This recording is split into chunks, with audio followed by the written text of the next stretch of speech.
এক্সপ্লোরেন্ট মিডিয়ায় আপনাদের স্বাগত। বিনোদন দুনিয়ার স্পটলাইট থেকে হারিয়ে যাওয়া সংস্কৃতি, বক্স অফিস থেকে সেলেব লাইফস্টাইল, গসিপ নয়, সঠিক খবর এবার দেব আমরা। এক্সপ্লোরেন্ট মিডিয়ার সঠিক খবরে বিনোদন চর্চা। কুস্তিগির ভিনেশ ফোগাতের পাশে বলিউড। অলিম্পিকের মঞ্চে স্বপ্নভঙ্গ ভারতীয় কুস্তিগির ভিনেশ ফোগাতের।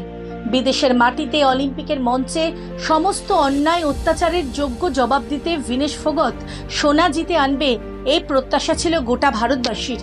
কিন্তু না, আচমকাই যেন ঘনিয়ে এলো আঁধার।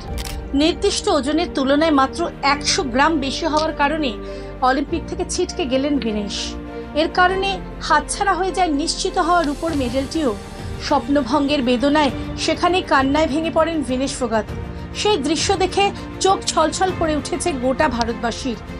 এমতাবস্থায় ভিনেশের পাশে দাঁড়িয়েছেন আলিয়া ভাট, ভিকি কৌশল, করিনা কাপুর সহ একাধিক বলিউড তারকারা। ভিকি কৌশল তার সোশ্যাল মিডিয়ায় লিখেছেন, সমস্ত পদকের ঊর্ধ্বে তুমি ভিনেশ। আলিয়া ভাট লিখেছেন, ভিনেশ তুমি সমগ্র জাতির জন্য অনুপ্রেরণা। আপনার সাহসকে কেউ কেড়ে নিতে পারবে না এবং ইতিহাস তৈরি করতে আপনি যে কষ্টের মধ্যে দিয়ে গেছেন তা কিছুই কেড়ে নিতে পারে না। আজকে আপনার মন ভেঙেছে জানি, তবে আপনার সাথে আমরা আছি। তুমি আমাদের কাছে সোনা, তুমি আমাদের কাছে লোহা, আর তুমি ইস্পাত।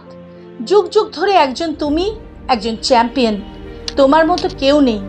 ভিনেশকে বিজয়ী বলে তাকে নিয়ে গর্ববোধ করেছেন অনিল কাপুর। ভিনেশকে জীবন্ত কিংবদন্তি বলে পোস্ট করেছেন করিনা কাপুর।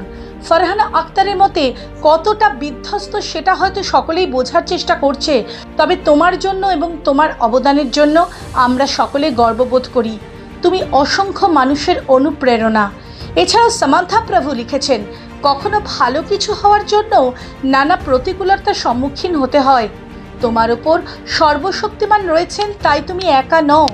তোমার সাথে সবসময় আমরা রয়েছি। তবে এর পাশাপাশি ভারতীয় কুস্তিগির ভিনেশ ফোগাতের 100 গ্রাম ওজন বেশি হওয়ার বিষয়টিকে যেন কোনোভাবেই বিশ্বাস করতে পারছেন না হুমা কুরেশি, স্বরা ভাস্কররা।